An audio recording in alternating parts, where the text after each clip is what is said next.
je pense qu'il a fait de parler tout le temps, qu'il peut partir, que le Real Madrid, que Zidane, honnêtement, je pense que c'est pas le moment. Je pense que tout le monde serait content d'avoir un joueur comme Mbappé, un des meilleurs joueurs au monde. Alors, honnêtement, touche pas. Bienvenue dans la quotidienne. Attention, faut pas chauffer Leonardo. Pas touche à Mbappé, pas touche à sa pépite. Vous l'avez compris, hier l'événement, c'était pas la qualif du PSG pour les huitièmes de finale de la Ligue des Champions. Non, mais la sortie du directeur sportif du PSG. Il a pas trop aimé les appels du pied de Zidane et du Real sur Mbappé. Et nos journalistes Julien Ménard et Choussine étaient dans les parages et il a dit tout simplement basta. Je suis d'accord et honnêtement, ça agace un peu. Je vous demande d'arrêter parce qu'ils répondent à chaque fois la même chose.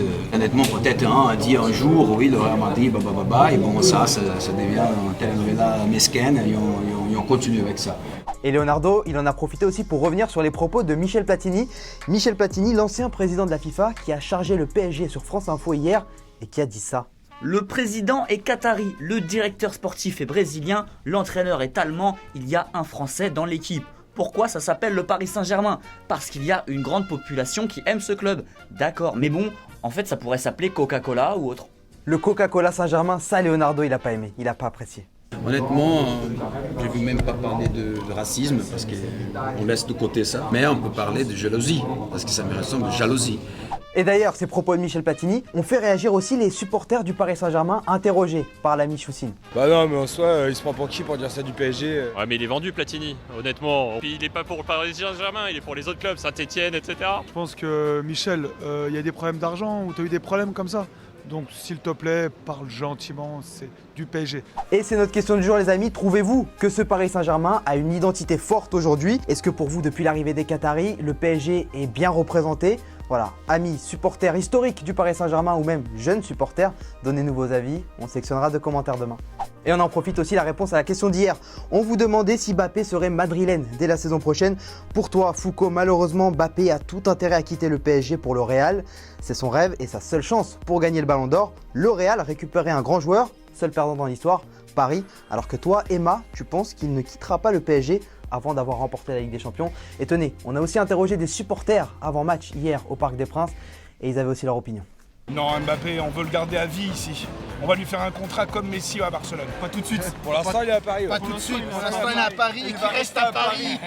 Petite pause maintenant dans la quotidienne, je vous emmène au Maroc. On va prendre des nouvelles de Samuel Eto'o, fraîchement retraité. Bon, il a bien profité de ses vacances, il s'est relâché un peu, mais il est toujours à droit devant le but. Samuel Eto'o fils ينطلق لوحده في كرة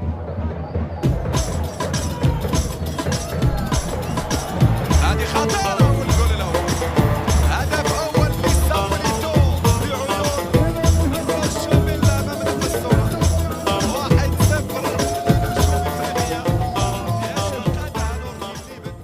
Allez, retour à la Ligue des Champions. Le Real Madrid s'est bien régalé hier soir à Bernabéu. Festival 6-0 contre Galatasaray. Et il y a des records qui sont tombés du côté de Madrid. La pépite brésilienne d'abord Rodrigo, auteur d'un triplé à 18 ans. Il est devenu le deuxième plus jeune joueur de l'histoire à inscrire un hat-trick en C1 après Raúl. Et on connaît les supporters du Real. Ils sont pas du genre à s'enflammer, pas du tout.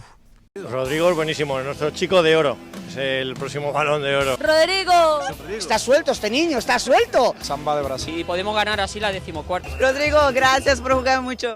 Et que dire sinon de Karim Benzema qui continue d'écrire sa légende à Madrid. Avec son doublé, il en est à 50 buts en C1 avec le Real Madrid. Et il dépasse une légende du club, Alfredo Di Stefano, en devenant le troisième meilleur buteur du club, derrière Raúl et Cristiano Ronaldo. Et autre stat sinon sur Karim Benzema, il est devenu le deuxième joueur de l'histoire après Lionel Messi à marquer en C1 15 saisons d'affilée. La très grande classe. Et en parlant de classe, l'image forte hier soir, la voici, Heung-min Son qui a marqué, rendu hommage face caméra à André Gomez. André Gomez victime d'une terrible blessure à la cheville ce week-end sur un tacle mal maîtrisé du Coréen. Le Coréen toujours exemplaire. Et sinon, c'était plutôt le bazar du côté de Manchester City. Manchester City tenu en échec face à l'Atalanta, un partout. Mais la petite histoire, c'est que Kyle Walker, habituel arrière droit à City, a fini gardien de but dans les 10 dernières minutes du match. Ederson s'est blessé à la mi-temps, remplacé par Claudio Bravo, qui lui a été expulsé à la 82e minute. Et sur leur site officiel, les Citizens n'ont pas perdu de temps et ont déjà ajouté Kyle Walker à la liste des gardiens. C'est bon.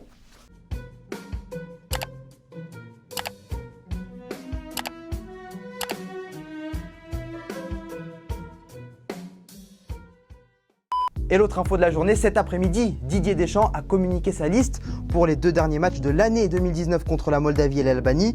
2 matchs pour valider la qualification à l'Euro 2020 et on découvre cette liste ensemble. Dans les buts, on retrouve Areola, Maignan, Mandanda. En défense, Digne, Dubois, Kimpembe, Langlais, le retour de Benjamin Mendy, Pavard, Varane et Zouma. Au milieu, Kanté, Matuidi, Ndombele, Sissoko et Tolisso. Et en attaque, Ben Yedder, Coman, Giroud, Griezmann, Lemar et Mbappé. Et vous le voyez dans cette liste, Nabil Fekir est de retour en bleu, on vous l'annonçait dimanche dans Téléfoot. Et d'ailleurs, vous pouvez retrouver l'intégralité de l'interview sur le site MyTF1. Et c'est la fin de la quotidienne les amis, encore merci pour tous vos messages. Demain, on annonce le vainqueur du maillot du Bayern.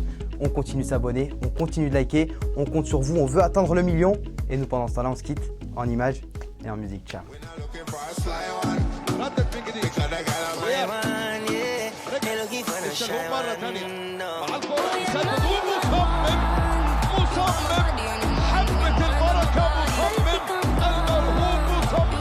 والشلهوب يسجل الثاني للهلال ويا فرحة الشلهوب يا فرحة الهلال. Et n'oublie pas, tu peux cliquer sur le blason Téléfoot là juste à droite pour t'abonner à la chaîne et du coup ne rien rater du contenu exclusif. À la prochaine.